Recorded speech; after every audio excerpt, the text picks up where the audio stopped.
500 escudos marcomanos guardaban el silencio de una sola mujer. Ocurrió en el crudo otoño del año 178 de nuestra era, en la provincia de Panonia Superior, una cicatriz de tierra y bosques donde el Imperio Romano contenía la respiración. En el asentamiento de Ripa Obscura, aferrado a la orilla gris del Danubio, la tensión era un metal frío en el aire, una promesa constante de violencia que emanaba de las oscuras florestas al otro lado del río. Las guerras marcomanas, dirigidas por el mismísimo emperador filósofo Marco Aurelio, no eran una noticia lejana, sino el pan amargo de cada día.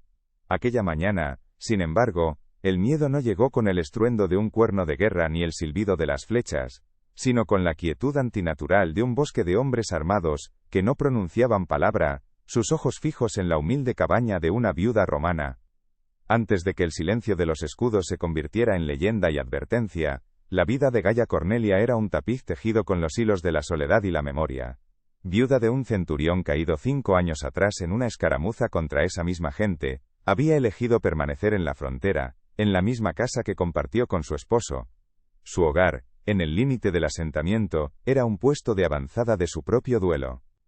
Sus días transcurrían al compás del golpeo rítmico y sordo del telar, sus manos, agrietadas por el trabajo y el frío, moviéndose con una pericia que transformaba la tosca lana en las capas que abrigarían a los legionarios del fuerte cercano. Era una mujer de pocas palabras y una gracia estoica, observada por la comunidad con una mezcla de lástima por su pérdida y un recelo silencioso por su decisión de no marcharse. El *vicus* de Ripa Obscura era un microcosmos de la propia frontera, un lugar precario, una amalgama de legionarios retirados con sueños rotos, mercaderes rapaces que olían la oportunidad en la guerra, y los pueblos celtas y panonios sometidos, todos viviendo bajo la sombra imponente del *Castellum Romano. La ley la imponía con mano de hierro el centurión en funciones, Titus Valerius, un hombre pragmático y ambicioso para quien aquella frontera no era un hogar, sino un peldaño en su ascenso hacia el poder en Roma. Para Valerius, la compasión era una debilidad, y cualquier gesto hacia los bárbaros del otro lado del Danubio, una traición. El aire olía perpetuamente a pino, a tierra húmeda y al humo de los braseros del fuerte, una fragancia de orden impuesto sobre una naturaleza que se resistía a ser domada. Una noche, una tormenta de una violencia inusitada azotó la región, con un fragor de truenos que parecía querer resquebrajar el cielo y que ahogaba cualquier otro sonido. Incapaz de dormir, Gaia se incorporó en su lecho de paja al percibir, en una breve tregua del viento, un llanto agudo y débil. No era el aullido de un zorro ni el graznido de un ave nocturna. Era inconfundiblemente humano, un hilo de vida desesperada en medio del caos. Impulsada por un instinto maternal que había guardado dormido durante años, un instinto que no se detuvo a cuestionar el peligro, cogió un farol de aceite y se aventuró en la tempestad. El viento helado y la lluvia le azotaban el rostro mientras seguía el sonido hasta el borde mismo del bosque que lindaba con su parcela. Allí, al abrigo de las enormes raíces de un roble milenario, la luz temblorosa de su farol reveló la fuente del lamento. Un bebé recién nacido, envuelto en pieles húmedas y decoradas con intrincados patrones tribales, yacía en el suelo. A su lado, inmóvil, estaba el cuerpo de una joven mujer, su madre, con el rostro sereno en la quietud de la muerte. Era, sin lugar a dudas, una mujer marcomana. Por un instante fugaz, Gaia vio en ella el rostro del enemigo, la sombra de la tribu que le había arrebatado a su marido, y la había condenado a esta vida solitaria. Pero entonces, el llanto indefenso del niño atravesó su coraza de dolor. En aquel sonido no había tribu ni guerra, solo la necesidad pura y universal de calor y amparo. En un acto de profunda y desafiante compasión, Gaia dejó caer su propio manto, envolvió al pequeño y lo alzó del suelo frío, llevándolo hacia el calor de su hogar. El primer sonido que rasgaba el velo del alba en Ripa Obscura, no era el canto de un pájaro, sino el bramido metálico y profundo de la *bucina* del fuerte. Era una llamada al orden, a la disciplina, al deber imperial que despertaba a los hombres de la guarnición. Pero en la cabaña de Gaia Cornelia, la más alejada del *Castellum*, aquel sonido llegaba amortiguado, como un eco de un mundo al que ya no pertenecía del todo. Para ella, el día no comenzaba con una llamada a las armas, sino con el contacto helado del suelo de piedra bajo sus pies descalzos, y el peso silencioso de una nueva jornada de soledad. Se levantaba con la parsimonia de quien no tiene prisa por encontrarse con nadie, moviéndose en la penumbra de su hogar como un fantasma familiar, sus gestos lentos y deliberados, una coreografía ensayada 1000 veces contra el dolor.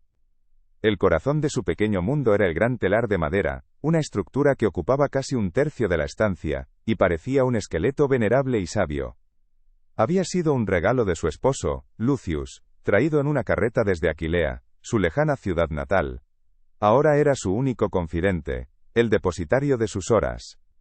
El rítmico asterisco zamp-clac asterisco de la lanzadera y el peine, era la banda sonora de su existencia, un pulso constante que ahogaba el murmullo de los recuerdos, y el silbido del viento del norte.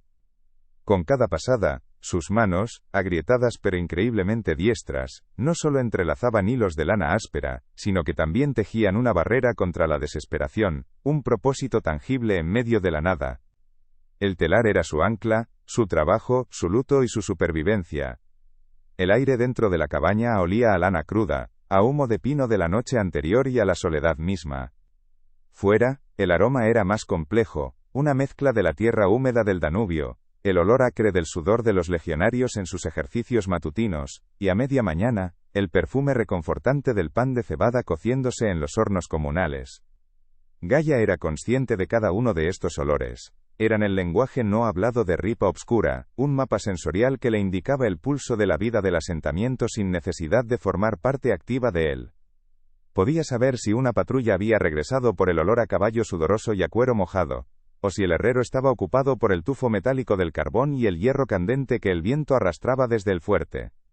Desde su ventana, la única que miraba hacia el asterisco Vicus asterisco, veía fragmentos de esa vida comunal. Observaba a las esposas de los otros soldados, mujeres más jóvenes y ruidosas, que cotilleaban mientras lavaban la ropa en el arroyo, sus risas llegando hasta ella como fragmentos de un idioma extranjero. Veía a los mercaderes sirios y galos regatear con los legionarios retirados, hombres de rostro curtido y mirada vacía que intentaban estirar sus últimos denarios. Veía a los niños, hijos de Roma nacidos en aquella frontera hostil, jugar a la guerra con palos y escudos de madera, imitando con una inocencia cruel los mismos gestos que habían dejado a Gaia viuda. Ella los observaba a todos, una espectadora silenciosa desde su puesto de avanzada, separada no solo por la distancia física, sino por el abismo de su pérdida. La rutina de Gaia era un metrónomo de labor silenciosa y memoria. Tras horas en el telar, preparaba su comida frugal, un trozo de pan duro, algo de queso de cabra, y, si la semana había sido buena, un poco de pescado seco comprado en el mercado. Comía sola, en la misma mesa donde una vez compartió el vino con Lucius, su risa resonando en el pequeño espacio. A veces, mientras comía, sus dedos trazaban las muescas que él había tallado en la madera, un mapa de ausencias. La tarde traía más trabajo en el telar, hasta que la luz del día comenzaba a menguar, tiñendo el cielo sobre los bosques marcomanos de tonos anaranjados y violetas, una belleza que a Gaia se le antojaba dolorosa, casi un insulto a la fealdad de la guerra. Una vez por semana, reunía las túnicas y las capas terminadas, las apilaba con cuidado en una cesta y caminaba hacia el mercado que se instalaba en la polvorienta plaza central del asterisco Vicus asterisco. Este era su único contacto real y necesario con la comunidad. Su presencia allí siempre causaba un pequeño revuelo silencioso. Los demás colonos la trataban con una deferencia teñida de incomodidad. Respetaban a la viuda del centurión, pero desconfiaban de su estoicismo, de su negativa a marcharse a un lugar más seguro, más civilizado. Le compraban sus tejidos porque eran de una calidad innegable, fuertes y cálidos, perfectos para el clima implacable de Panonia, pero el intercambio era siempre breve, casi clandestino. Las conversaciones en el mercado eran un torrente de rumores y miedos. Se hablaba de incursiones bárbaras más al norte, de cosechas perdidas por las heladas tempranas, de la última orden draconiana del centurión Titus Valerius. Gaia escuchaba sin participar, absorbiendo la tensión ambiental como una esponja. El miedo a las tribus del otro lado del Danubio era una enfermedad crónica en Ripa Obscura. Cualquier sombra en el bosque, cualquier ruido nocturno inusual, era suficiente para desatar el pánico. Los marcomanos no eran un enemigo abstracto, eran una presencia tangible y aterradora, la encarnación de todo lo que amenazaba su precaria existencia en la frontera del mundo conocido. Titus Valerius personificaba la dura filosofía de aquella frontera. Gaia lo veía a menudo, pavoneándose por el asentamiento con su coraza reluciente y su capa carmesí, un recordatorio andante del poder de Roma. Era un hombre forjado en la ambición, no en la compasión. Su rostro era una máscara de severidad, y sus ojos grises y fríos parecían evaluar a todos en busca de debilidades. Para él, los habitantes del asterisco Vicus asterisco eran poco más que un mal necesario, y los pueblos nativos meros obstáculos en su camino hacia la gloria y un puesto de mayor prestigio lejos de aquel rincón olvidado del imperio. Gaia evitaba su mirada, pues en ella veía el mismo desprecio por la fragilidad humana que había enviado a su marido a una muerte sin sentido. La población del asentamiento era un crisol de desesperanzas. Los legionarios veteranos a quienes Roma había recompensado con una parcela de tierra en la misma frontera que habían defendido, a menudo se ahogaban en vino barato, sus sueños de una vejez tranquila rotos contra la realidad de la tierra pobre y el peligro constante. Los mercaderes, atraídos por el flujo de dinero militar, explotaban a todos por igual, vendiendo productos de mala calidad a precios exorbitantes. Y luego estaban los panonios y celtas sometidos, los habitantes originales de aquellas tierras, que servían a los romanos con una obediencia resentida, sus ojos guardando una memoria de libertad que se negaba a extinguirse. Gaia, en su aislamiento, se sentía ajena a todos ellos, una romana sin el orgullo del conquistador. El bosque que comenzaba donde terminaba su parcela, era una frontera en sí mismo. Para la mayoría de los colonos, era un lugar de terror, la morada del enemigo. Pero para Gaia, era algo más complejo. Era el lugar que se había tragado a su esposo, sí, pero también era un testigo silencioso de su dolor. A veces, se quedaba de pie junto a la linde, mirando la densidad de los árboles, el juego de luces y sombras, y sentía una extraña conexión con su inmensidad salvaje. El bosque no juzgaba, simplemente era, indiferente a las insignificantes guerras de los hombres. En su silencio, Gaia encontraba un reflejo de su propio vacío, una paz desoladora, que no podía hallar entre el ruido y las intrigas del asentamiento. Las noches eran la prueba más dura. Cuando el último brasero del fuerte se apagaba, y el silencio se volvía absoluto, roto solo por el lejano aullido de un lobo, o el ulular de una lechuza, la ausencia de Lucius se convertía en una presencia física. Gaia se acostaba en su lecho de paja, el mismo que habían compartido, y el frío del lado vacío parecía filtrarse hasta sus huesos. Aferraba un pequeño amuleto de bronce que él siempre llevaba, una pequeña águila con un ala rota, y susurraba su nombre a la oscuridad, no esperando respuesta, sino simplemente para asegurarse de que el sonido de su propia voz aún existía. Era un ritual privado, un acto de fe contra el olvido.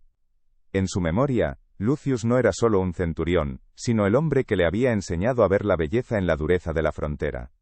Recordaba paseos al atardecer a lo largo del Danubio, cuando él le señalaba las constelaciones con nombres romanos, y ella le hablaba de las estrellas que su abuela le había enseñado en Aquilea. Recordaba su mano, grande y callosa por la espada, sosteniendo la suya con una ternura que desmentía su profesión. Estos recuerdos eran a la vez un bálsamo y un veneno. La mantenían conectada a la única felicidad que había conocido en aquel lugar, pero también hacían que su presente fuera insoportablemente vacío, una vida vivida en el eco de otra. La tensión entre romanos y tribales no era solo una cuestión de patrullas y murallas. Se manifestaba en los detalles más pequeños. Un mercader romano que se negaba a vender grano a una mujer panonia. Un legionario que escupía al suelo cuando un nativo pasaba a su lado. Los niños locales que dejaban de jugar y se escondían cuando veían acercarse una túnica romana. Era una guerra de miradas, de gestos despreciativos, de un odio sordo y constante que impregnaba cada interacción. Gaia, aunque romana, se sentía atrapada en medio. Su dolor la había despojado de la arrogancia imperial, dejándola con una empatía que no se atrevía a expresar, pues en Ripa Obscura, la compasión era una forma de traición. A medida que el otoño avanzaba, el mundo parecía encogerse. Los días se acortaban, la luz se volvía pálida y acuosa, y una niebla perpetua se aferraba a las orillas del río, borrando la línea que separaba el imperio de las tierras bárbaras. El viento del norte soplaba con más fuerza, trayendo consigo la promesa de un invierno brutal. Para los habitantes de Ripa Obscura, este cambio de estación no solo significaba frío y escasez, sino también un aumento del peligro. Con el río a punto de congelarse, la barrera natural que los protegía se volvería transitable, y el miedo a una gran incursión invernal se convertía en una certeza que helaba la sangre. Y así transcurría la vida de Gaia Cornelia, en un equilibrio precario entre el recuerdo y la supervivencia, entre la soledad de su hogar y la hostilidad del mundo exterior. Su existencia era un tapiz monótono, tejido con los hilos grises del duelo y el trabajo incesante. Estaba suspendida en el tiempo, una mujer esperando sin saber qué, en el borde mismo del imperio y de su propia resistencia. No podía saber que una noche de tormenta, un llanto desesperado en la oscuridad del bosque, estaba a punto de rasgar aquel tapiz para siempre, obligándola a tomar una decisión que la enfrentaría no solo a sus vecinos y a la ley de Roma, sino a la esencia misma de su dolor y su humanidad. Aquella jornada funesta no amaneció con el sol, sino que se arrastró desde una noche de violencia celestial. La tormenta que azotó Ripa Obscura no fue una simple borrasca de otoño. Se desató con una furia primigenia, como si los dioses del norte y los de Roma hubieran decidido resolver sus diferencias sobre aquella franja de tierra. El viento aullaba como una bestia herida, arrancando tejas de los techos más endebles, y haciendo que el propio Danubio rugiera en la oscuridad, sus aguas crecidas lamiendo los cimientos del asentamiento. Los legionarios del fuerte, hombres acostumbrados al fragor de la batalla, se sentían empequeñecidos por la cólera de la naturaleza, refugiados tras sus muros de piedra mientras el mundo exterior parecía disolverse en un caos de agua y oscuridad. El aire olía a ozono, a tierra empapada y a un miedo ancestral que ninguna disciplina romana podía contener. En su cabaña la más expuesta a la intemperie, Gaia Cornelia no podía dormir. El fragor de los truenos no era un sonido nuevo para ella, pero aquella noche resonaba con una cadencia distinta, una que le recordaba el golpeteo sordo de los arietes contra las puertas de una ciudad sitiada. Cada relámpago que iluminaba fugazmente la estancia, era para ella el destello de una *gladius* desenvainada, cada ráfaga de viento el silbido de una flecha. Hacía 5 años que Lucius había caído, pero en noches como esa, el duelo dejaba de ser un recuerdo para convertirse en una herida abierta y sangrante. Se sentó en su lecho de paja, abrazándose las rodillas, escuchando la guerra del cielo y sintiendo cómo el frío de su soledad se volvía más profundo, más insoportable, como si la propia tormenta se hubiera colado en su alma para apagar el último rescoldo de calor. Fue en una de esas pausas agónicas entre un trueno y el siguiente, un instante de silencio tenso y expectante, cuando lo oyó. Al principio, creyó que era el viento jugando una mala pasada, el chirrido de una rama contra su pared. Pero el sonido se repitió, un hilo de sonido, agudo y desvalido, que atravesó la furia de la tormenta con una claridad imposible. No era el aullido de un zorro, ni el lamento de un pájaro nocturno extraviado, era inconfundiblemente humano. Un llanto. El llanto de un recién nacido. Por un momento, la lógica le gritó que era imposible, una alucinación nacida del insomnio y la pena. Pero el sonido volvió, más débil esta vez, una llamada desesperada desde el corazón mismo de la tempestad. Y en Gaia, algo se rompió, no era miedo sino un instinto más antiguo que el dolor, más fuerte que la razón. No hubo deliberación en su mente ni un cálculo del riesgo. El movimiento fue puro instinto, una reacción visceral a esa pequeña señal de vida en medio de la muerte aparente del mundo. Se levantó del lecho de paja, sus pies descalzos insensibles al frío del suelo, y se movió con una celeridad que había olvidado que poseía. Cogió el farol de aceite de la repisa, sus manos temblorosas derramando una gota sobre la madera mientras luchaba por encender la mecha. La pequeña llama cobró vida, parpadeando, una pequeña y desafiante mota de luz contra la opresión de la noche. Sin preocuparse por coger un manto más grueso, con la simple túnica de dormir, descorrió el pesado cerrojo de su puerta y se enfrentó a la tormenta, saliendo de su refugio de duelo hacia el caos. El umbral de su puerta fue cruzar a otro mundo. La furia de la tormenta la golpeó con la fuerza de un muro sólido. El viento helado le robaba el aliento y le pegaba la fina túnica al cuerpo, mientras la lluvia, densa y gélida, la empapaba hasta los huesos en cuestión de segundos. El barro espeso y helado se aferraba a sus sandalias, amenazando con succionarla a cada paso.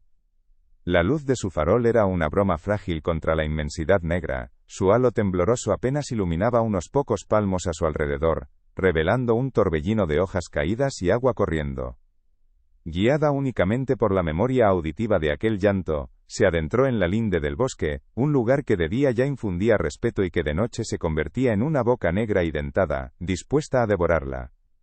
Siguió el sonido, que ahora parecía intermitente, ahogado por el viento, hasta que sus pies tropezaron con algo duro y elevado. Eran las raíces de un viejo roble, un gigante milenario cuyas ramas se retorcían contra el cielo como los brazos de un titán desesperado. Al abrigo de aquel coloso natural, el viento amainaba ligeramente. Fue entonces cuando la luz temblorosa de su farol encontró la fuente del lamento. En un pequeño hueco entre las raíces, sobre un lecho de musgo empapado, yacía un bulto de pieles. Y de ese bulto provenía el llanto. Al acercar más la luz, vio la cara diminuta y arrugada de un bebé. Junto a él, casi tocándolo, yacía el cuerpo inmóvil de una mujer. Su rostro, joven y pálido, estaba extrañamente sereno, sus ojos cerrados como si durmiera un sueño profundo. No había rastro de violencia, solo la extenuación final de la vida cediendo el paso a otra. Por un instante eterno, el corazón de Gaia se congeló por una razón distinta al frío, la mujer muerta, y las pieles que envolvían al niño no dejaban lugar a dudas. Los intrincados patrones cosidos con hilo teñido, las cuentas de hueso y ámbar, eran los símbolos de los marcomanos, el enemigo. La misma gente que había matado a Lucius, la misma gente cuyas incursiones mantenían a Ripa Obscura en un estado de perpetua ansiedad. En la faz serena de la mujer muerta, Gaia vio el rostro sin nombre de la tribu que le había robado su futuro. Un torrente de odio y dolor, viejo y amargo, subió por su garganta, ahogándola. El veneno del duelo, guardado durante 5 largos años, amenazó con consumirla con pasión antes de que pudiera nacer. Quiso dar media vuelta, dejar que el bosque reclamara lo que era suyo. Pero entonces, el llanto volvió a rasgar la noche. No era un lamento tribal, ni un grito de guerra. Era el sonido más universal y desarmante de la existencia. Era la pura y desnuda necesidad. En aquel sonido no había guerra, ni fronteras, ni odio entre pueblos. No había romanos ni marcomanos, solo había un ser diminuto, arrancado del calor del vientre de su madre, y arrojado a un mundo frío y hostil, pidiendo amparo. Aquel llanto atravesó la coraza de dolor de Gaia, la armadura de viuda que se había forjado, y tocó algo mucho más profundo, algo que había creído muerto, la fibra de la maternidad, de la humanidad compartida.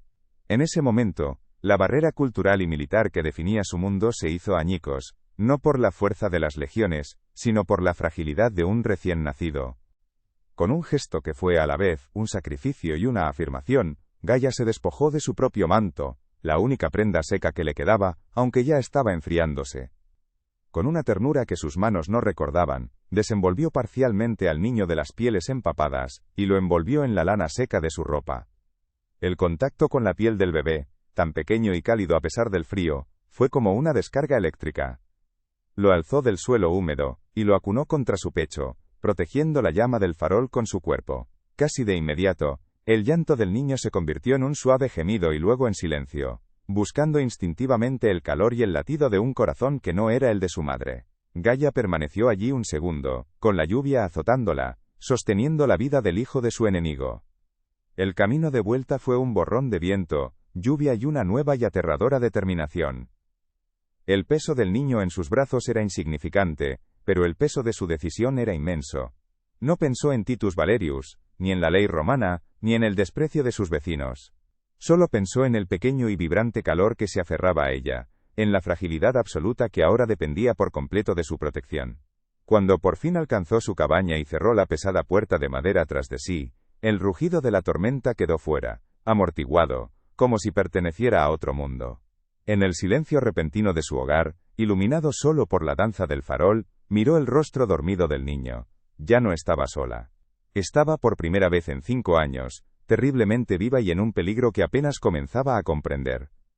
El amanecer del día siguiente no trajo consigo el alivio del sol, sino la revelación de una pesadilla silenciosa. Fue un joven centinela, un muchacho de la Galia con apenas 18 inviernos, el primero en dar la voz de alarma. Desde lo alto de la empalizada de madera del fuerte, sus ojos, acostumbrados a escrutar la línea de los árboles en busca de movimiento, se encontraron con una quietud antinatural y aterradora. La bruma matutina se disipaba lentamente para desvelar no una partida de guerra, sino un bosque de hombres. Hombro con hombro, formando un semicírculo perfecto frente a la cabaña de Gaia Cornelia, se erguían cientos de guerreros marcomanos.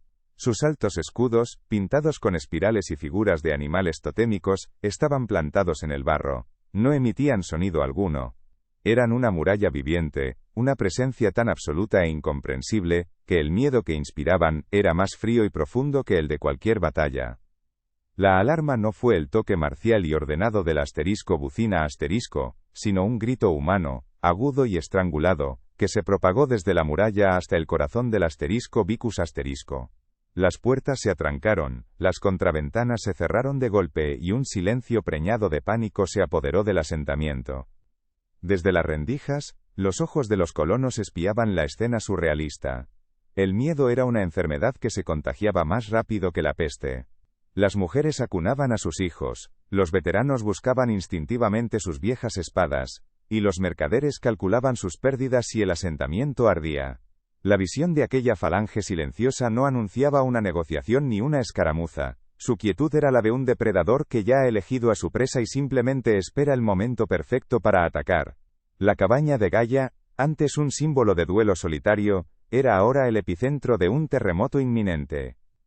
Como un veneno, el rumor se deslizó por las calles de barro, mutando y creciendo con cada boca que lo susurraba.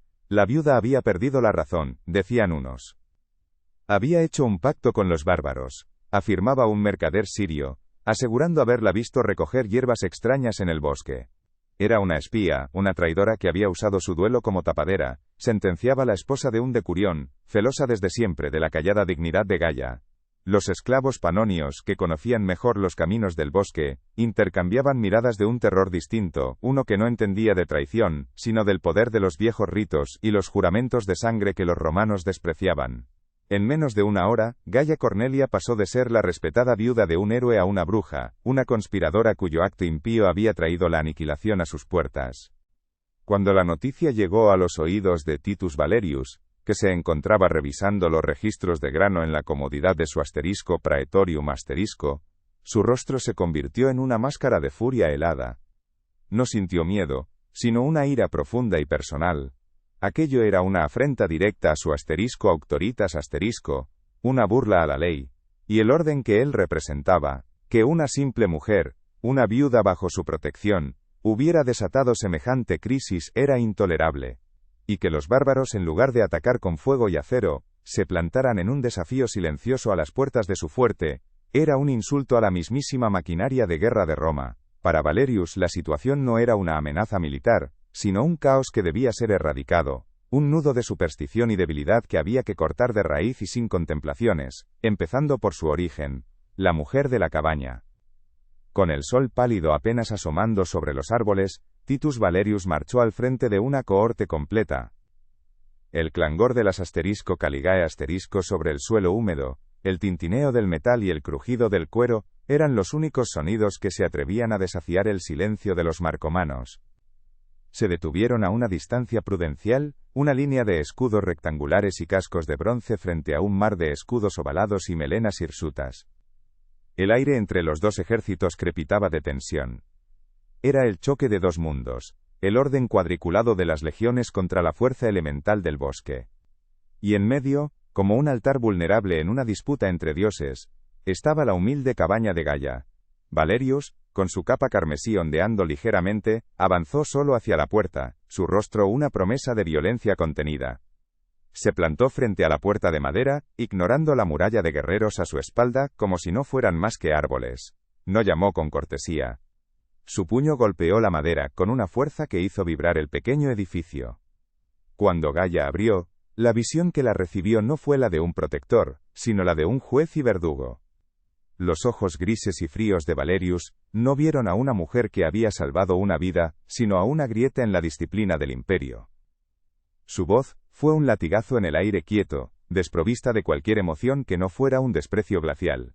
Le ordenó que entregara al engendro bárbaro. No era una petición, sino una exigencia. La vida del niño no tenía valor. Era una pieza en un juego de poder, un objeto cuya eliminación restauraría el orden y reafirmaría su control. La respuesta de Gaia no fue una palabra sino un gesto que selló su destino. En lugar de obedecer, retrocedió un paso hacia la penumbra de su hogar, y se aferró con más fuerza al pequeño bulto que dormía contra su pecho. Sus ojos, enrojecidos por la falta de sueño y la tensión, se encontraron con los de Valerius, y por primera vez en 5 años, no reflejaron duelo, sino una feroz y tranquila determinación. No había desafío en su mirada, sino una negativa absoluta e inquebrantable. En ese instante, el niño dejó de ser el hijo de su enemigo para convertirse, simplemente, en su hijo. Protegerlo ya no era un acto de compasión impulsiva, sino la única verdad que le quedaba en un mundo que se había vuelto loco. Negó con la cabeza, un movimiento casi imperceptible pero cargado con el peso de una decisión irrevocable. La negativa silenciosa de Gaia empujó a Valerius al límite de su paciencia. Atacar a los guerreros sin provocación sería una locura táctica, una masacre que mancharía su historial. Ejecutar a una viuda romana sin un juicio formal era impensable. Atrapado entre su furia y las complejidades de la ley, optó por la única solución que le permitía salvar las apariencias y ejercer su poder, el aislamiento. Con voz resonante, para que tanto sus legionarios como los aldeanos que espiaban pudieran oírle, la declaró bajo arresto.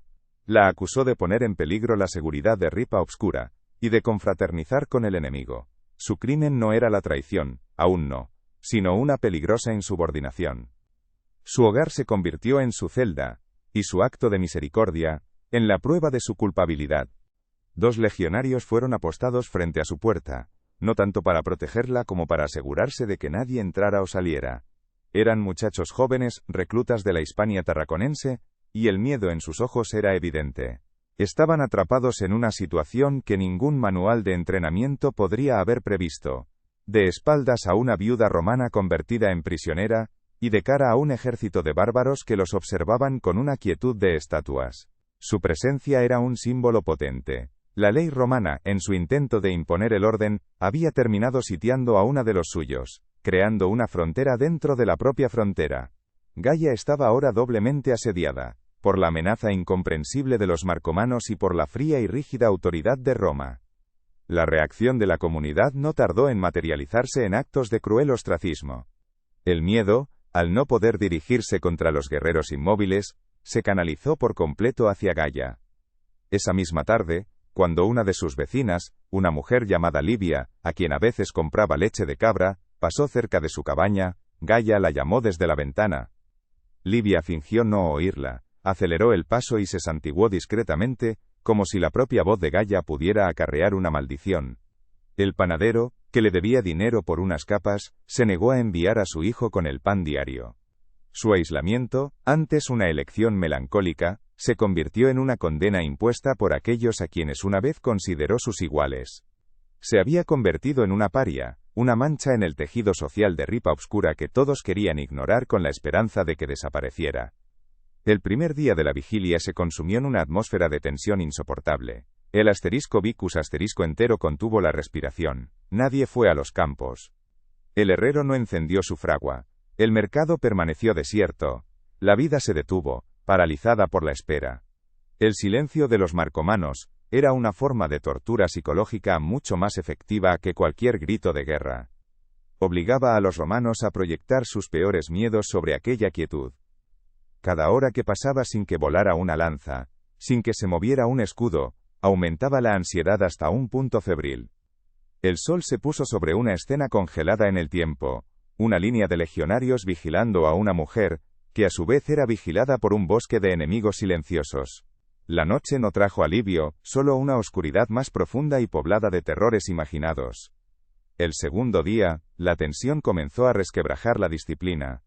Valerius, frustrado e impotente, caminaba de un lado a otro en el *praetorium*, su ambición carcomida por la inacción forzada.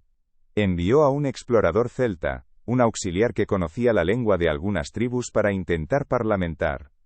El hombre se acercó con cautela a la línea de escudos, pero antes de que pudiera hablar, 2 guerreros dieron un paso al frente, cruzando sus lanzas. No dijeron nada. El gesto fue suficiente. El explorador regresó, pálido y tembloroso, informando de que no había posibilidad de diálogo. Aquella gente no estaba allí para negociar. No querían grano, ni oro, ni rehenes. Su propósito era inescrutable, y esa era la parte más aterradora. Valerius se sentía como un hombre que intenta luchar contra la niebla con una espada. Al alba del tercer día, ocurrió lo imposible. La niebla, más densa que en las mañanas anteriores, se aferraba al suelo como un sudario.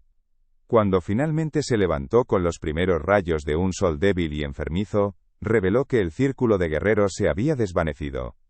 Se fueron como habían llegado, en el más absoluto de los silencios, sin dejar más rastro que el barro pisoteado, y los cientos de impresiones circulares en la tierra donde sus escudos habían descansado. Eran como fantasmas que se hubieran retirado con la noche. El bosque volvió a ser solo un bosque. El aire de repente pareció más ligero, respirable. Un suspiro colectivo de alivio recorrió Ripa Obscura. Un sonido frágil y tembloroso que rompió 3 días de silencio forzado. La pesadilla había terminado. Pero el alivio fue efímero, rápidamente reemplazado por una oleada de resentimiento y recriminación, que encontró en Gaia su único y conveniente objetivo. La historia de aquellos 3 días ya se estaba reescribiendo en la mente de la comunidad. No había sido un acto de honor incomprensible, sino una incursión bárbara fallida, detenida por la mano firme y la presencia intimidatoria del centurión Valerius. Él era el héroe. Gaia por su parte era la culpable, la loca, la traidora que casi los había condenado a todos. Su supervivencia no era vista como una suerte, sino como la prueba final de su connivencia. El miedo se transformó en un desprecio justo y autoindulgente. La habían perdonado, se decían unos a otros, pero no la olvidarían. Su nombre se convirtió en una advertencia susurrada a los niños. Para Gaia, el vacío dejado por los guerreros marcomanos fue llenado por otro tipo de asedio, uno más íntimo y quizás más cruel. Los guardias romanos permanecieron en su puerta, un recordatorio constante de su estatus de prisionera. El silencio de sus vecinos era ahora más pesado y duradero que el de los bárbaros. El mundo se había encogido a las 4 paredes de su cabaña, y al pequeño jardín donde el niño, ajeno a todo, intentaba dar sus primeros pasos.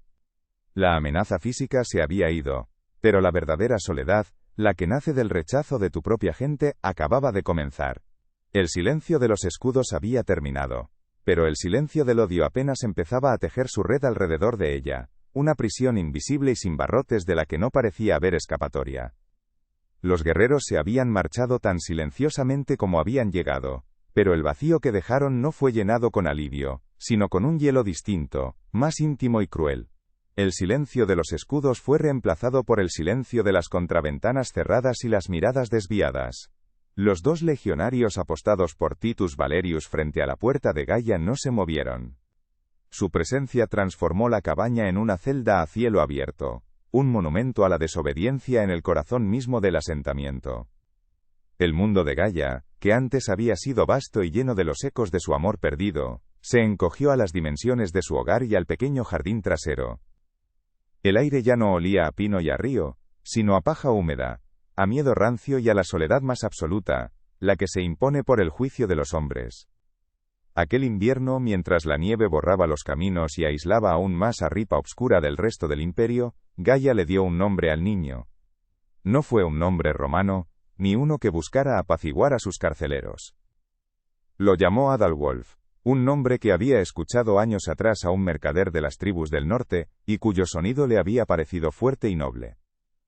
Lobo noble. Era un nombre susurrado en la penumbra de la cabaña. Un juramento privado entre ella y el pequeño ser que dependía de ella para todo.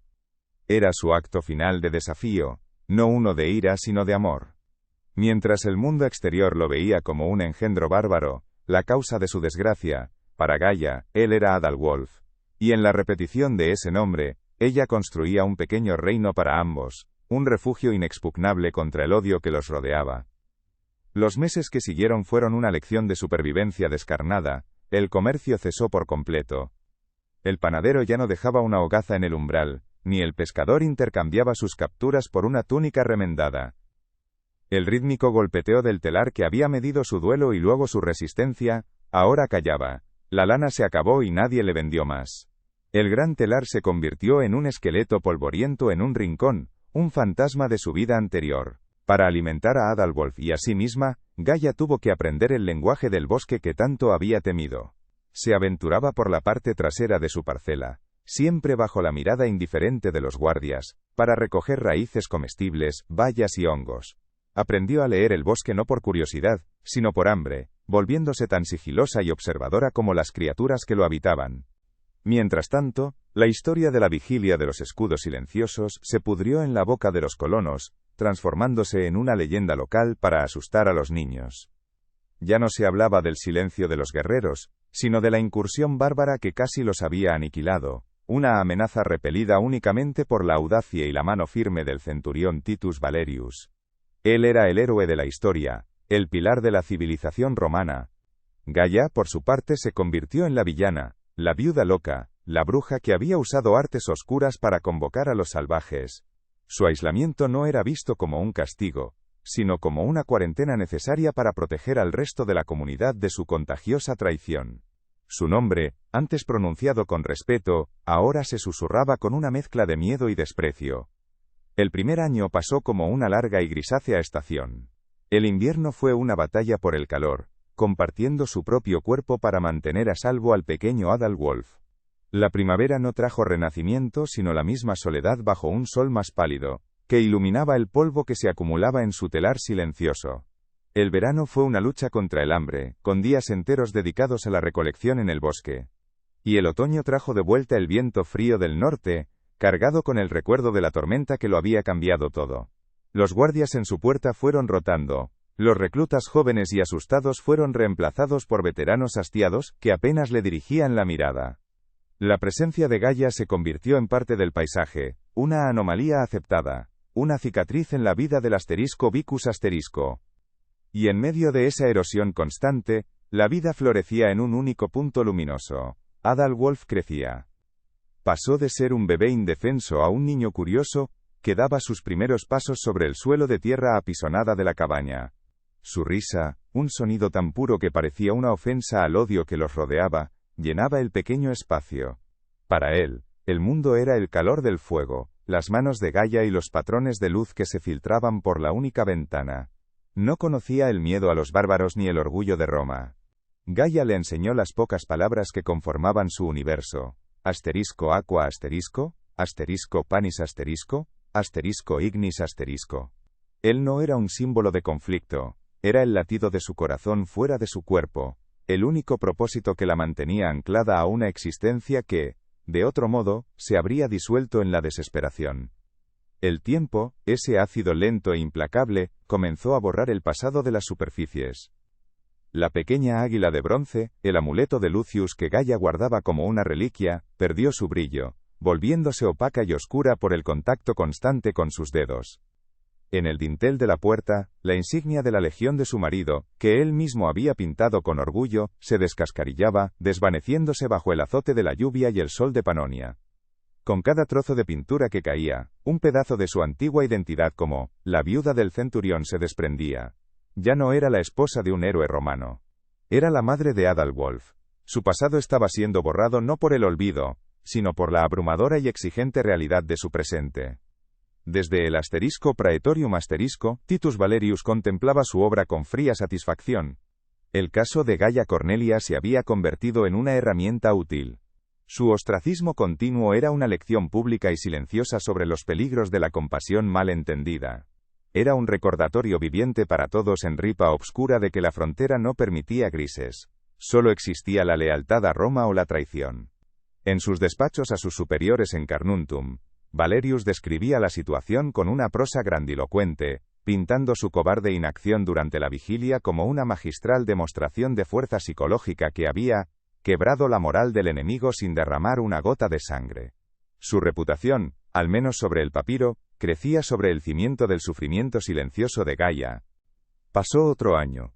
Adalwolf ya era un niño pequeño que correteaba por el jardín, un torbellino de energía inocente confinado en una prisión invisible. Los guardias romanos, aburridos de su puesto sin gloria, a menudo se dormían bajo el sol, o jugaban a los dados, ignorando a la mujer y al niño. El odio agudo de la comunidad se había enfriado hasta convertirse en un desdén crónico y perezoso. Ya no la maldecían en voz alta, simplemente actuaban como si no existiera. Gaia había envejecido más en esos 2 años de asedio silencioso que en los 5 de duelo. Su rostro, antes marcado por la pena, estaba ahora surcado por nuevas líneas que no eran de tristeza, sino de una resistencia tenaz y agotadora. Sus ojos guardaban una calma profunda, la de quien ha perdido todo excepto aquello que realmente importa. La vida se asentó en un nuevo y desolador equilibrio. Gaia y Adalwolf eran dos fantasmas en una isla de silencio, rodeados por un mar de indiferencia. Ella ya no miraba hacia el asterisco Vicus asterisco con anhelo, ni hacia el bosque con miedo. Su mundo se había contraído y, a la vez, se había vuelto infinitamente denso. Se componía de los pequeños triunfos diarios, una raíz especialmente nutritiva, una sonrisa de Adalwolf, el calor de un fuego bien mantenido contra el frío de la noche. Había dejado de esperar redención o justicia de los hombres o de los dioses.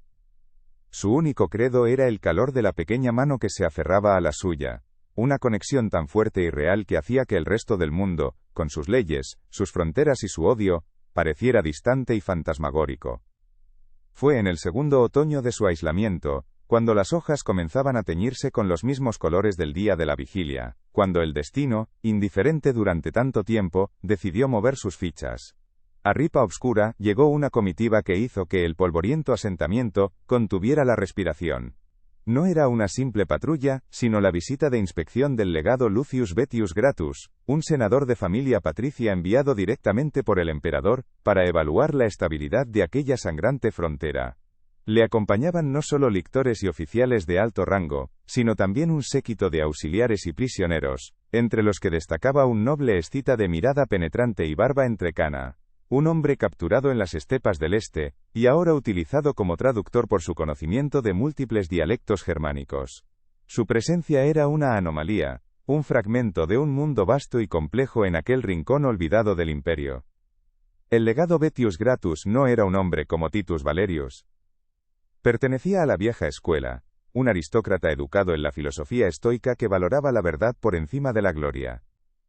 Mientras revisaba los despachos de Valerius en el asterisco Praetorium asterisco, su ceño se fruncía con cada línea de prosa autoindulgente que describía la magistral contención de una incursión bárbara, y la necesaria disciplina impuesta sobre una viuda díscola. Vettius Gratus sentía la discordancia entre la versión oficial y la atmósfera de resentimiento y miedo que se respiraba en el asterisco Vicus asterisco. Percibía el olor a mentira, una pestilencia más sutil que el humo de los braseros. Su investigación no buscaba confirmar informes, sino desenterrar la verdad que se escondía bajo las capas de ambición y conveniencia de un oficial de frontera. La curiosidad del legado, alimentada por los susurros sobre la viuda de los marcomanos, lo llevó a tomar una decisión que hizo temblar la pequeña jerarquía de Ripa Obscura. Ignorando el protocolo y la visible irritación de Titus Valerius, ordenó que Gaia Cornelia y el niño fueran llevados a su presencia. La orden, ejecutada por un centurión de su propia guardia, fue un terremoto. Para los aldeanos, era el juicio final, la confirmación de la traición de Gaia. Para Gaia misma, fue la llegada de un miedo que creía ya agotado. Mientras caminaba hacia el fuerte, con la pequeña mano de Adalwolf aferrada a su túnica raída, no esperaba justicia, sino el golpe de gracia final, a una vida que ya estaba rota. Cada paso sobre el barro era un avance hacia un cadalso que había tardado 2 años en llegar. En la austera sala del asterisco Praetorium asterisco, bajo las águilas de bronce y los estandartes de la legión, Gaia se encontró frente al poder de Roma en su forma más pura. Estaba delgada, su piel curtida por el sol y el viento, pero su espalda estaba recta, su mirada clara. Adalwolf, con sus cabellos tan claros como la paja, se escondía tras ella, observando con ojos muy abiertos a los hombres armados. Titus Valerius se mantenía a un lado, una sonrisa de suficiencia apenas disimulada en sus labios.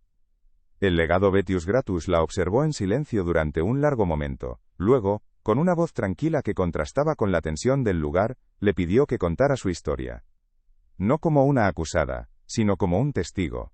El traductor escita, sentado en un taburete bajo, los observaba a todos, su rostro una máscara impasible. La voz de Gaia, al principio un susurro quebrado por el desuso, fue ganando fuerza a medida que las palabras fluían. Relató la noche de la tormenta, el llanto en la oscuridad, el cuerpo frío de la madre y el calor del bebé contra su pecho. No omitió su primer impulso de odio, ni el momento en que la compasión lo venció. Luego describió la mañana siguiente, la visión de los 500 escudos, la quietud aterradora, el silencio absoluto de los guerreros.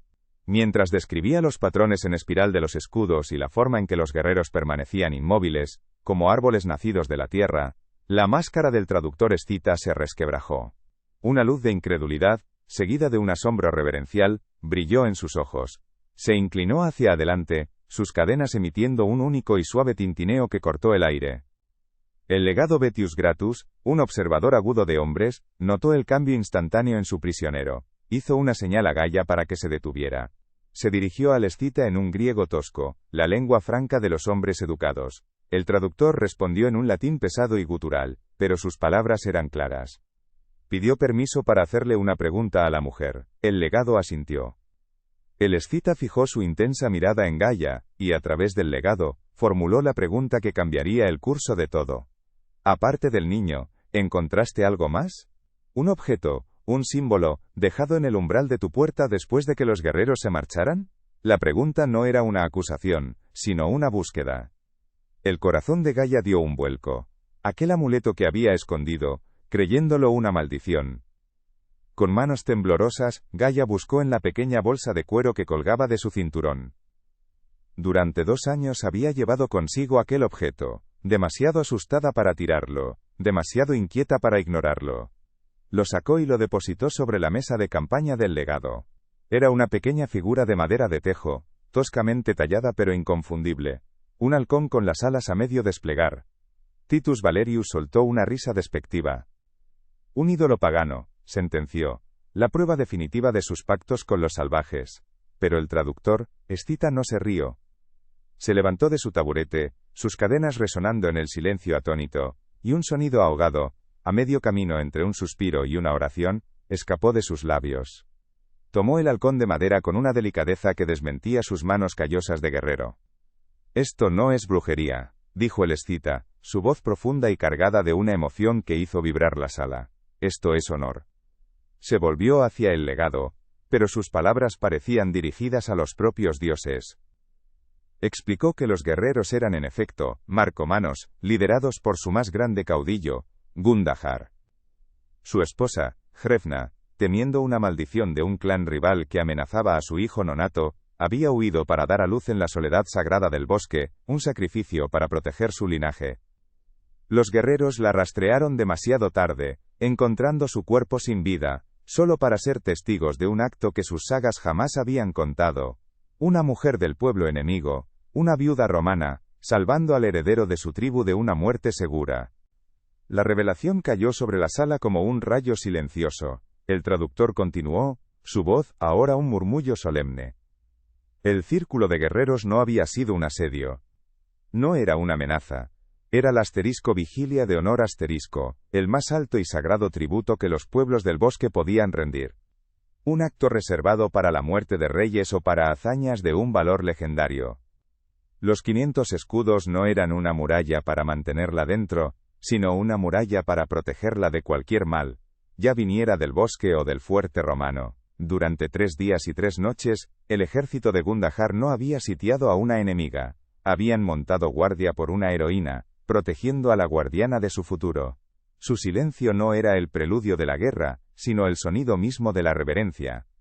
Finalmente el escita levantó el pequeño halcón de madera para que todos lo vieran. La luz polvorienta del asterisco Praetorium asterisco pareció concentrarse en él. ¿Y esto?, dijo, su mirada encontrando la de Gaia, no es una maldición. Es el halcón de Gundahar, su símbolo personal, el alma de su clan. Dejarlo en tu puerta fue una promesa. Una declaración ante los dioses y los hombres de que su hijo, Adalwolf, el lobo noble, estaba bajo tu custodia.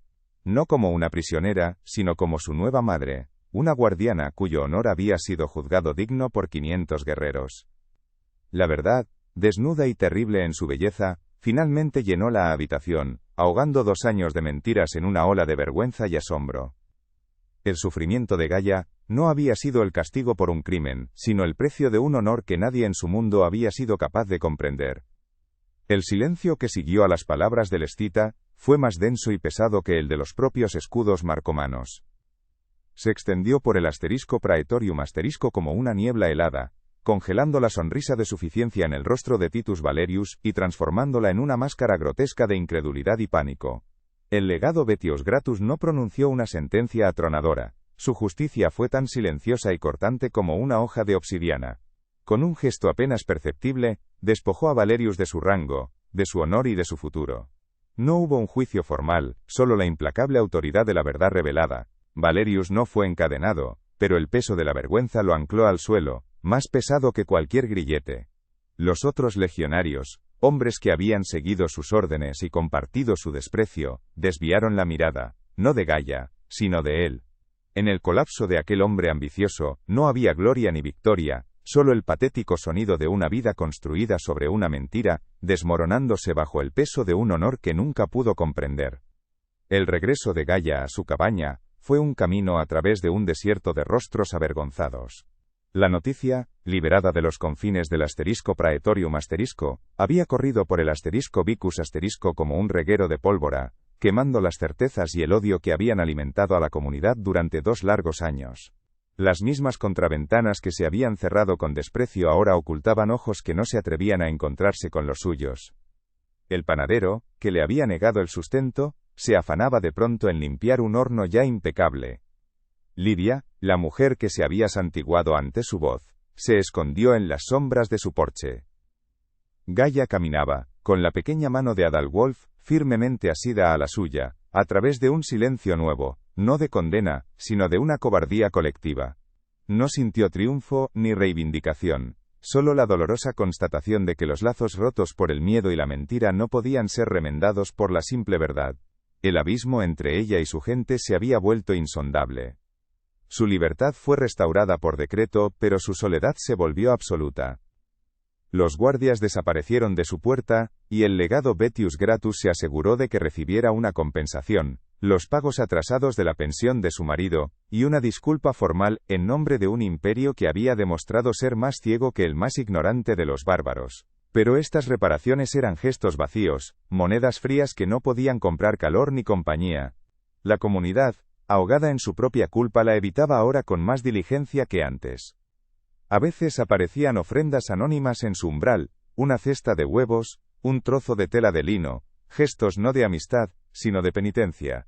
Gaia los aceptaba con una dignidad silenciosa, pero entendía que eran intentos de limpiar conciencias, no de reconstruir puentes.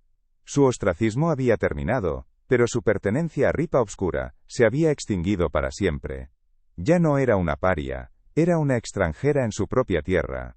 Los años pasaron, limando los bordes afilados del dolor, hasta convertirlo en una melancolía crónica. Adalwolf creció, un niño de cabellos claros y ojos serios que llevaba en su ser el eco de 2 mundos. Se convirtió en un joven fuerte, diestro en los caminos del bosque que le había enseñado su madre y conocedor de las estrellas bajo los nombres latinos que ella le susurraba. Una mañana de primavera, años después de la revelación, Gaia encontró una prueba de que la memoria del otro lado del río era más larga y fiel que la de Roma. Cerca del viejo roble, donde el cuerpo de Jarrefna había sido reclamado por la tierra, había un pequeño túmulo de piedras blancas del río que no estaba allí el día anterior. Sobre él, una guirnalda de gencianas azules, flores que solo crecían en las profundidades de los bosques del norte, y una única y perfecta pluma de halcón. Era un gesto silencioso, una afirmación de que Gundahar no olvidaba. Honraban a sus muertos, y con ello, honraban a la mujer que había salvado a su vivo. El tiempo despojó a Gaia de su juventud, pero le otorgó una serenidad que parecía tallada en piedra. La imagen final de su historia no es de justicia ni de perdón, sino de una tranquila y profunda aceptación. Es el atardecer sobre el Danubio, muchos años después. Gaia, ya anciana, está de pie en la orilla, su mano apoyada en el brazo de Adalwolf, un hombre hecho y derecho que mira el horizonte con los ojos de su madre. Él no es ni romano ni marcomano, es el hijo de un acto de compasión, un puente vivo entre 2 mundos irreconciliables. Gaia ya no ve una frontera de odio en las aguas grises, sino simplemente la otra orilla. El honor que le fue conferido por 500 escudos silenciosos, la había definido más que cualquier ley o costumbre romana. No necesita palabras. Su silencio compartido con Adalwolf es el eco final de aquella vigilia, un testimonio perdurable de que a veces, los gestos más profundos de la humanidad, ocurren lejos de los ojos de la historia, en el corazón de la oscuridad.